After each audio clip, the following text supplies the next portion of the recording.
официално да ви обявя, че съм решил да се кандидатирам за народен представител. От коя партия, от кой регион, как, ще разберете съвсем скоро. Но твърдо решен. Провел съм някакви разговори с някого си, поставил съм 3 условия за моята кандидатура.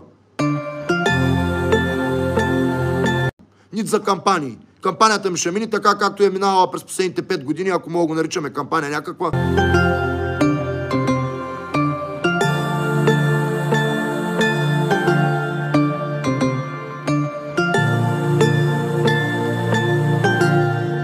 Има поне 10 области, от които мога да се кандидатирам и съм убеден в резултата си. Но това няма никакво значение.